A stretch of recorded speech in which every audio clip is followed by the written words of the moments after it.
Hello everyone, सबैलाई नमस्कार, welcome छ तपाईँहरूलाई मेरो यो मिनी ब्लगमा। र अहिले हामी छौँ कन्याममा। सो मेरो गाइजहरू यहाँ हेर्न सक्नुहुन्छ तपाईँहरू। हेलो मनियाङ सर, अनि यहाँ हाम्रो राउज राजु काका, सो गाइज हामी अहिले छौँ कन्याममा। सो हामी आइसकेको छौँ कन्यामलाई अब फेमस बनाउनको लागि। सो गाइज अहिले हामी जाँदैछौँ त्यहाँ कन्याम लेखेको ठाउँमा फोटो सुट गर्नको लागि। यो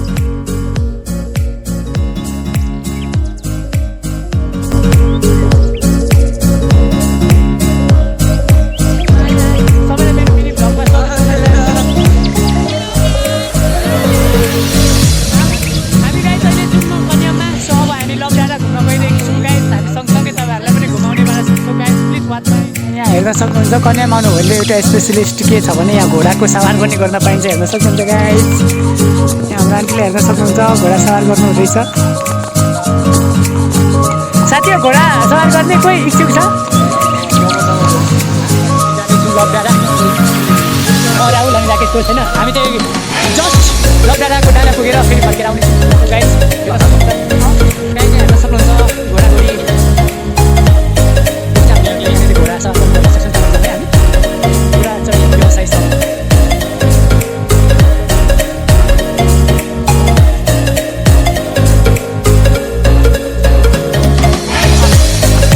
यहाँ लकडाँडाको तलतिर हेर्न सक्नुहुन्छ एउटा स्कुल रहेको छ अनि स्टुडेन्टहरू खेलिराखेका छन् त्यहाँनिर। हामी चाहिँ अहिले जान्छौँ चाहिँ लकडाँडातिर। अहिले हामी लकडाँडाको सिडी चढिरहेको छौँ। यहाँ हेर्न सक्नुहुन्छ गाइस तपाईँहरू कति राम्रो सिडीहरू रहेको छ। माथि नेपालको झन्डा देखिन्छ नि, हो त्यो चाहिँ हो गाइस लकडाँडा। सो फाइनली गाइस हामी लकडाँडाको डाँडा आइसकेको छौँ। यहाँबाट चाहिँ यस प्रकारको दृश्य देखिन्छ गाइस।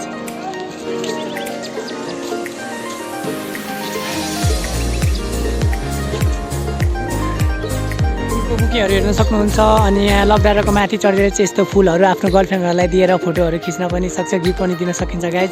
यहाँ हेर्न सक्नुहुन्छ।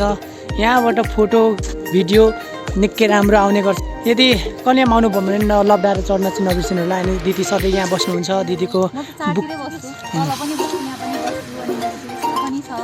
मेरो स्टोर चाहिँ अलिकति पर बजारमा छ, फिकल बजारमा। अनि टिकटक आइडी चाहिँ नियो नेचुरल ग्यालेरी छ। हजुर म चाहिँ नेपालभर डेलिभरी पनि गर्छु, होम डेलिभरीको पनि सुविधा छ।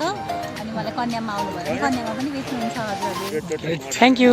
हामीले तपाईँहरूलाई कन्याम लेखेको कन्याम ठाउँ घुमायौँ अनि लकडाँडा पनि घुमायौँ, वरिपरिको दृश्यहरू अवलोकन पनि गरायौँ। सो गाइस आजको यो मिनी ब्लगलाई म यही इन्ड गर्न चाहन्छु। यतिको समयसम्म मेरो ब्लगलाई धेरै पुरै हेरिदिनु भयो, त्यसको लागि धेरै धेरै धन्यवाद। र please like subscribe share comment गर्न चाहिँ नबिर्सिनु होला।